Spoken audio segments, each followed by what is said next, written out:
Hi, Kristin. Morning. Yes, good morning. Good morning. You can hear me fine? Everything's I good? can hear you. Can you hear me? I can hear you fine. Thank you. Thank you for being with us today. You're kind of familiar with us. You've done some outreach with us in the past. And today we are going to just be featuring you, what you do as a woman in agriculture. And this is the first of its kind talk show. We call it Women in Ag Wednesday Talk Show. And it's another method of outreach to reach all farmers. I know that specifically our organization has the responsibility to reach underserved and socially disadvantaged farmers. And you're with one of our favorite partnerships, NRCS, Natural Resource Conservation Services. That's what I call it. Like, I cannot say enough about the USDA Natural Resource Conservation NRCS agency because, again, us women will not be able to do what we do out here as far as with resources and the partnership resources that you all provide us. So we wanted to change it up a little bit. You know, there are workshops every day. There are workshops every day, or conferences. And from the day I started doing contracts or outreach for the USDA, I've been to a ton of conferences, but it just didn't seem to be enough. And I've always told them that because if you're like me, I like to go around to the little tables and pick up all the great little trinkets from the chip clips, the lip balm. I mean, it's just really neat. But, it's good information too. However, I still don't think it's drilling down enough to help the farmers, if you know what I mean. I mean, because most farmers, they like one-on-one interaction, or now we're in the technology age of this type, where we could actually do the talk show and then take the recordings and set them out there at YouTube and they can go back to them. It's just easy, accessible tools at their fingertips. And we now have an app. Google and Apple have approved us to have the first Women in Ag app for people to access your resources for your agency on our behalf. So I'm going to stop right there and have you introduce yourself. Again, give the title, and then, of course, the agency we spoke about, but talk about what you do and what programs you have. The floor is all yours, and you can tell all the wonderful things you all do. Thank you. Sure. If you have any questions along the way, please don't hesitate to chat or let me know. I'm open to, however format you'd like to work with. My name is Kristin Graham-Chavez. I work with the Natural Resources Conservation Service. We are one of the divisions of U.S. Department of Agriculture, and we work with private landowners on conservation. If they have something wrong with their property, they call us up and we go out and we try to help them to identify what their issues are, what their problems are, and then we make recommendations on how to fix them. We have different programs, some of them technical assistance, which, offers us to go out and work with farmers and ranchers. And then also the financial assistance, which are programs that will help pay for some of the recommendations that we have. Those recommendations come in line of conservation practices. And we have standards and specifications. And so our overall goal is to work with producers to enhance what they're doing on their land. As I said, if they have an issue, a resource concern, we will go out and do whatever measures that we have to do. We meet with the producer. We meet on the land. So we have the 9 steps of planning. And so part of it is where we go out and do an assessment, try to figure out what is it that's, the issues, and then those recommendations. We started off as the Soil Erosion Service in 1934 as a result of the Dust Bowl. And we got a name change to the Soil Conservation Service. So quite a few of our older folks know us as the Soil Conservation Service. In 1994, we got a new name, and it was the Natural Resources Conservation Service. It encompasses quite a few more, the soil, water, animal, plants, air, the human aspect, the cultural piece, and then also energy. We've also included that into the mix of things that we work with. So we go out. We try to build on a relationship with those producers, because we not only are they learning from us, but we're learning from them also. We get to find out, in that community, what's working, what doesn't work, how can we help, and then they can also give us other tips, finding out that okay, we're lacking something in that area. We can also go to our headquarters and see if there's something that will help these producers out in these areas. Our biggest program is the Environmental Quality Incentives Program. And that's the one where we can offer technical assistance, where we go out with the producers, and then the financial assistance. This could include maybe, for a farmer, an irrigation system, sprinkler, pipe, irrigation water management, because not only are we helping to implement and install those practices, but then we're also teaching people how to use those and to better utilize and more efficiently, water. If we working with a rancher, we would go out and do an assessment, and maybe they need livestock wells or pipelines or storage tanks, cross fencing, which will help utilize their land a little bit better. So those are the kind of things that we can do under Environmental Quality Incentives Program. We call it EQIP for short.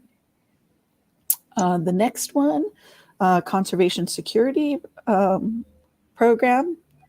And what that one does is, if we have somebody who is doing a very good job on their land, then we can go and, I'm sorry, it used to be called security. It's this Conservation Stewardship Program. I was having this discussion yesterday with somebody, but I'm sorry, I apologize. It's the Stewardship Program. And if somebody's doing a good thing on their property, but they want to enhance and keep going further on conservation, this is an excellent program for them. There's different activities that they can do. They can also do practices. So we have quite a few new plans in New Mexico, some conservation plans that include this program.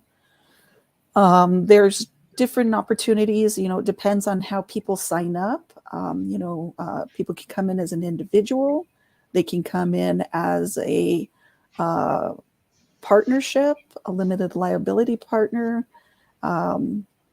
It does a great job on utilizing however people are structured. And we do have some agricultural conservation easement program, which ASEP, we call that ASEP, and that is for easements. If we have somebody who has a piece of property that has been in their family for 4 or 5 generations, and they want to keep it in agriculture, but they're afraid of maybe encroachment from the city, or fragmentation. They've got 5 kids and 2 of them want to farm and 3 don't. Well, they're afraid of selling that piece of property off. So there are programs that we can use to purchase an easement on that property.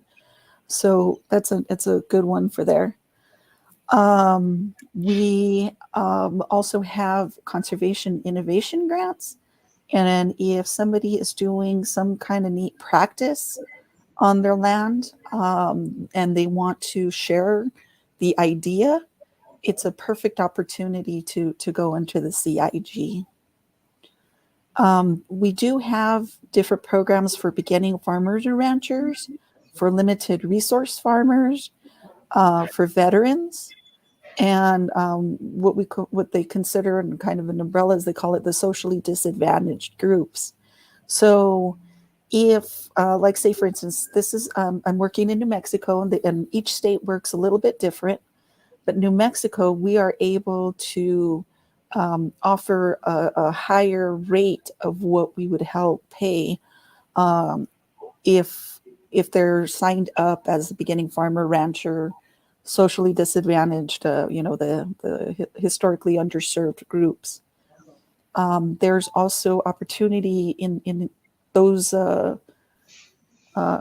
groups. Is say for instance, we get a certain amount of money for each state, and then we divide it up into different fund codes, different fund pools, and then a producer can sign up under those different funding opportunities.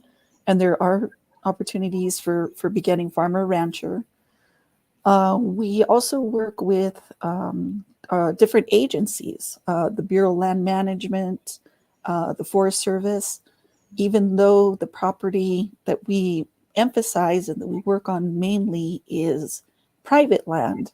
There is that opportunity to work with a producer who has multi-land holdings. So if he has his private property and his farmstead or his homestead on a piece of ground, and then he has a couple hundred acres on his place, which is private, but then also ranches also on Forest Service land, for instance, we are able to offer some programs that will help, with that property on Forest Service. So we have all different kinds of opportunities for people to come and sign up, and our overall goal is to do the conservation plan, and then we can help fit some of these programs in and to help pay for some of these conservation efforts that are wonderful. If you decide to not pursue a program, you can take that technical piece of information and go wherever. There could be some other opportunities for maybe your state or your local soil and water conservation district or somebody else. So it's free of charge to anybody, and so it belongs to the producer once we've developed the plan. It belongs to the producer. That's awesome. So that's a whole, if I understand, a whole business plan for your farm, if you will, that's certified from you all as a conservation plan. Yes. There's no excuse for a farmer in this day and time to have to struggle what they need to do with their land or what's wrong with their property. There's a plan, and that's what we want you all who are tuning in to understand, especially beginning. And could you give us a time frame on what is required as far as when you say beginning farmers and ranchers? When I think of beginning farmer and rancher, I think of someone who just started. Like I get a lot of calls, we do, people saying, hey, I want to get involved in agriculture or farming, but I don't even know where to start. Can you talk to us a little about that?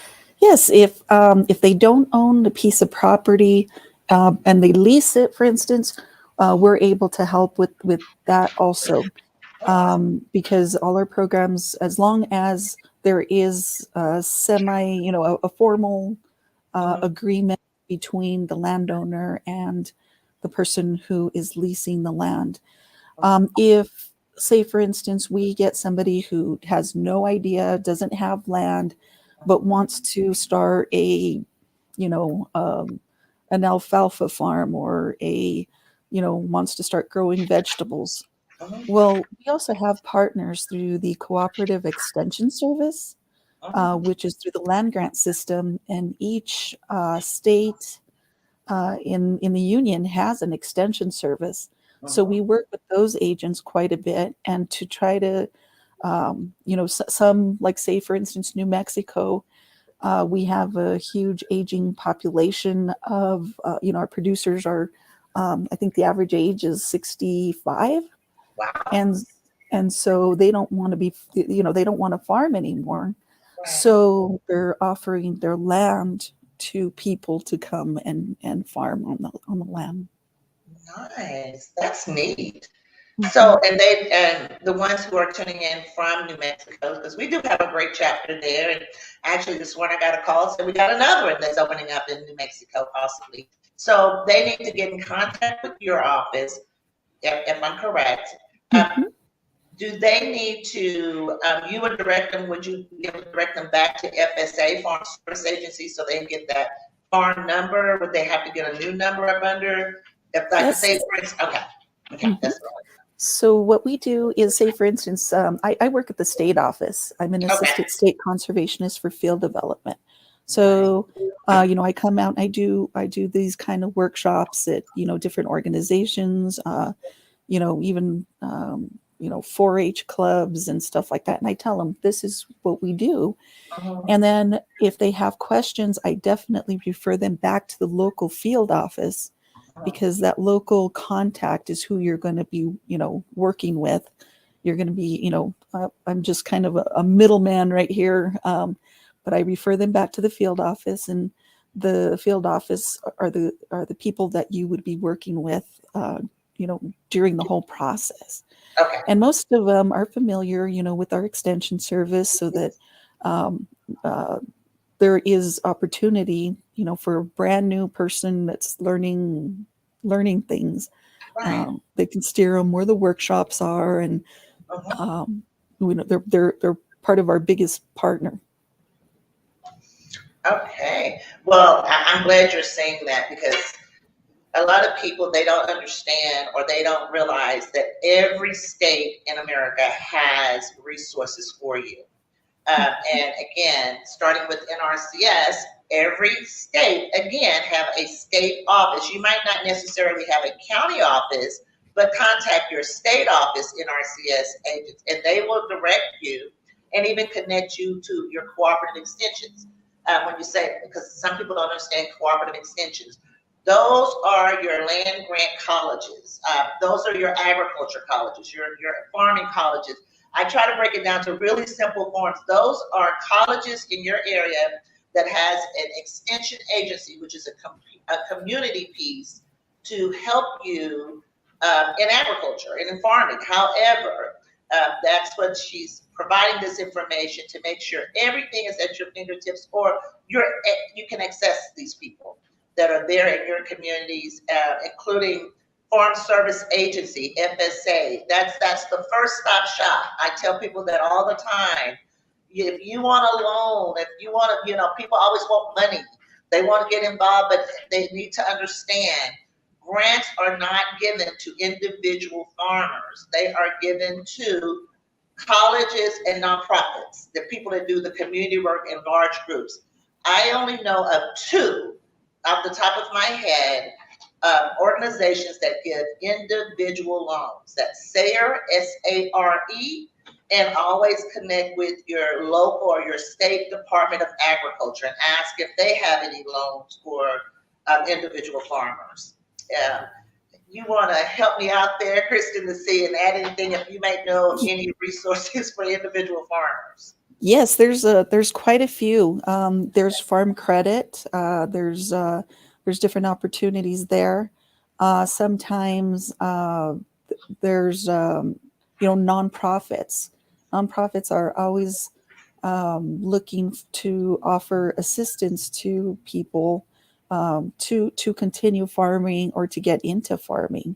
We all know with the pandemic, the food security and was a little bit iffy in some places. I mean, you go to the grocery store and couldn't find, certain produce or meat, or, so I think people got scared. So, growing local and being able to be a little bit more sustainable, I think is a big thing that people really, the pandemic opened up everybody's eyes a little bit. Most definitely. They need to stay open, right? Because there's going to be a true food shortage, and they are predicting by 2050 there'll be more people than producers. And so there'll be a food shortage. So we are trying to pay attention to that and get more people into agriculture to grow food, to help with the environment, the water system, save our bees. And I know the NRCS has a habitat or type of bee program. I think that's under EQIP, if I'm not mistaken. I'm not. There is some opportunities, and there's also, if you work with the Farm Service Agency, there's also different programs that, say, for instance, if there's a natural disaster, they can help pay for, it's not going to make it 100% whole, but at least it would probably keep you from going under. So there's numerous programs there. And whenever you get your farm number and track number, they'll explain a little bit about those programs with you, and then see if you want to sign up, through those programs also, which I would, definitely now with the Florida communities, that you need to really tap into Farm Service Agency and NRCS. I want to answer Ms. Veronica Smith's question, or have you answer that. Is there assistance for getting a road to get access to land? That depends. If you own that piece of property, then there may be some opportunity for you to go ahead and sign up and see. It depends on the state.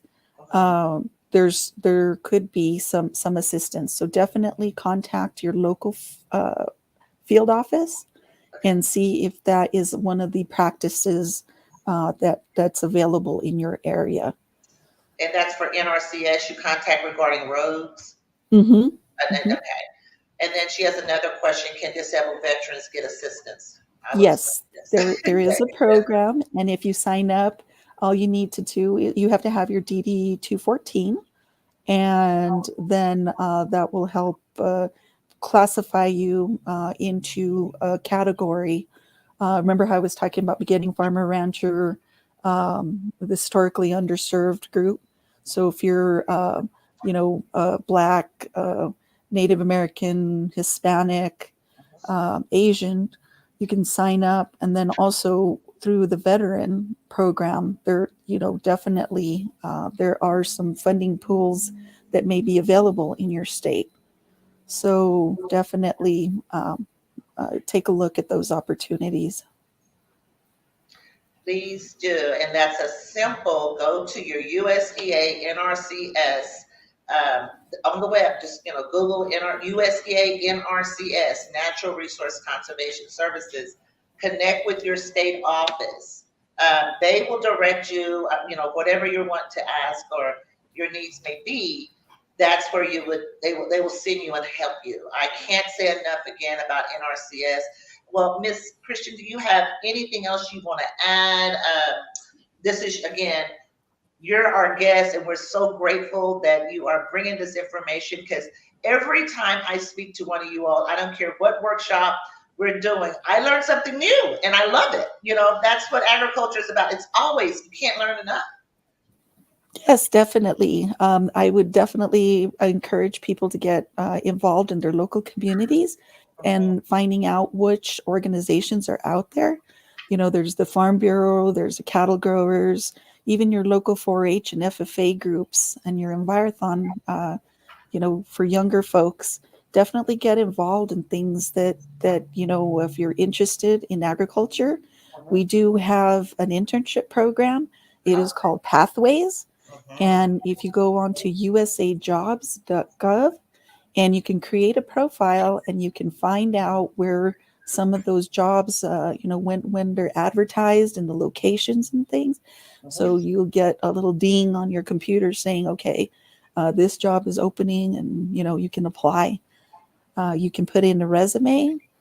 And then also, even if you are just interested in what we're doing, and you're kind of, hey, I want to learn more of what you guys are up to, we do have an Earth Team volunteer program where you can, you sign up.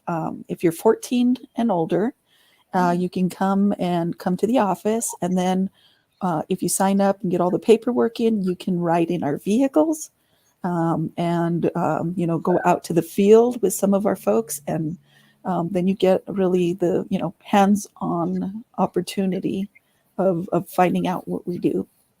Is that nationwide or just in certain states as far as the Nope. Earth team? Earth team is nationwide, and yep. That's great. This is so good. Again, you all, I'm not going to take up any. Well, Ann has a question. In Florida, FSA will help 35 cents on the dollar to replace trees with hair. Oh, wow. There's some more resources, you all. That's what I love about women. We know how to get in there and connect and share and all that good stuff, because that's what it's about. It's about sharing information, helping people, help the land while you're helping people, helping the land, help the people. I forgot what your actual motto is, but I love it, and that's, you want to put that back up there with Ann, what she had, because I want people to understand. Contact your FSA office, Florida. People, farmers, they are giving dollars to assist with the hurricane that came through there. I'm going to also have my assistant put up Kristin's information again, if you don't mind, Kristin, so that if they have any questions, they can connect with you directly, because she's a walking wealth of information, you all. I haven't had anyone really drill down into all the different programs, the way you have, like, really you touched up on all of them, and understanding the set aside preference that's there for minorities. When I say minorities, they call it socially disadvantaged farmers. Then I heard it change, Kristin, to underserved or underrepresented. Got to be politically correct here. It's like, that's really important. However, there are some set aside preference money for you all to be able to get help.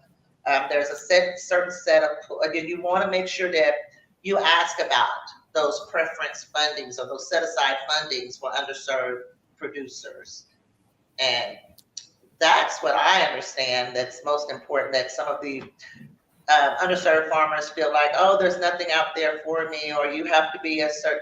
I try not to go so far into like the ethnicity, but it's there, and you need to take advantage of that, because this help is here to really make sure you understand. That's all I have. If you have more to add, I thank you so much for your time, for coming on. We called this month October, which is the beginning of the fiscal year. For all of us, October 1 started. Our organization followed the federal government's calendar. So we wanted to be intentional and give the respect to USDA leaders throughout the United States to bring highlights about your programs. And you were one of the selected ones, because we're like, okay. Lastly, I just want to kind of personally know about your farm background and kind of just tell how you got employed by the USDA. I always think that's important for women to hear that.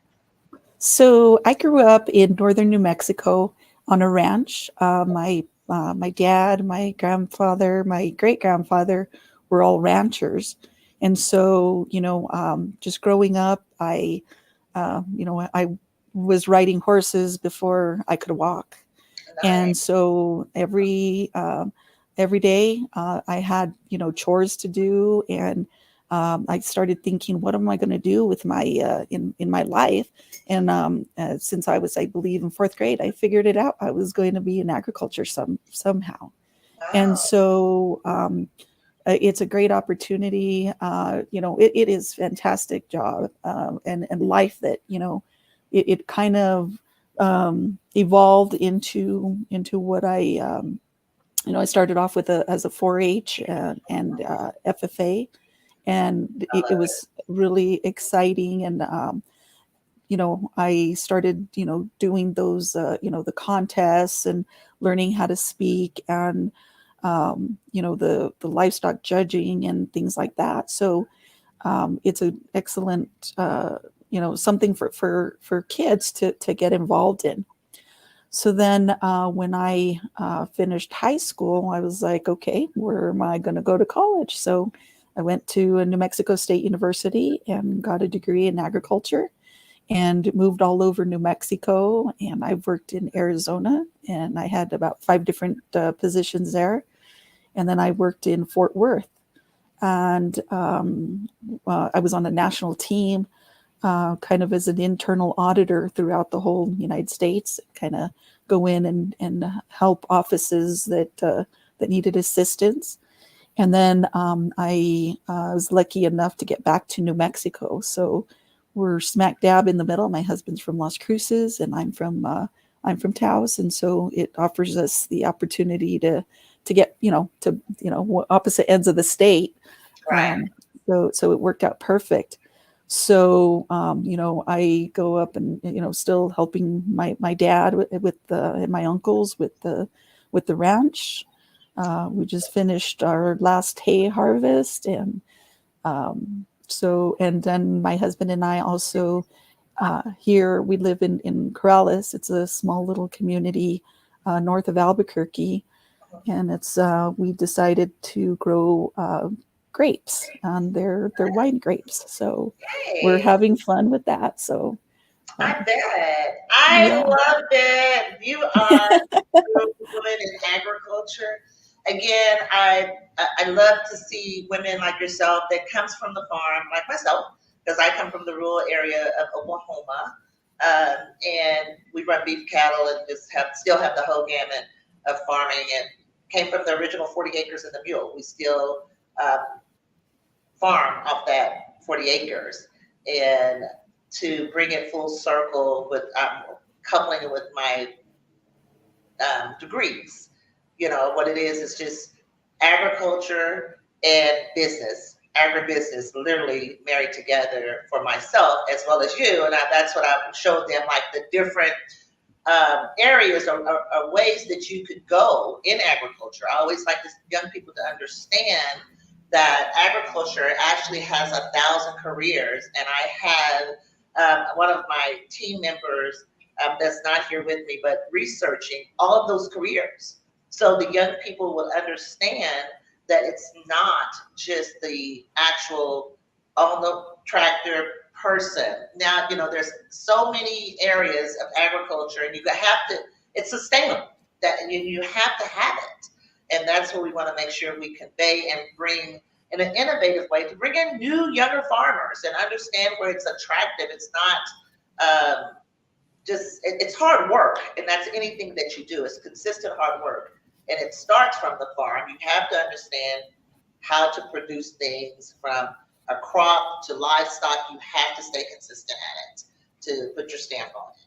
So again, I thank you. It's a great day in ag to make that bag. You all of you who tuned in that are online. We are streaming live, by the way, on all of our platforms. We're on Facebook, Twitter, Instagram, and now LinkedIn, and also the app. And of course, we're coming off the YouTube platform. So then this recording will be at your fingertips as well, Ms. Kristin, so you could, show that we did this outreach together on Women in Ag Wednesday, and you all had a blessed afternoon. We're not going to take up any more of Ms. Kristin's time. Again, I thank you so much for being a woman in agriculture. Thank you for helping us. Have a great day. Thank you. Thank you for the invite.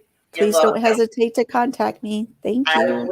And then you guys, you heard it. We gave you your email. We won't do that with your phone number. You give out that.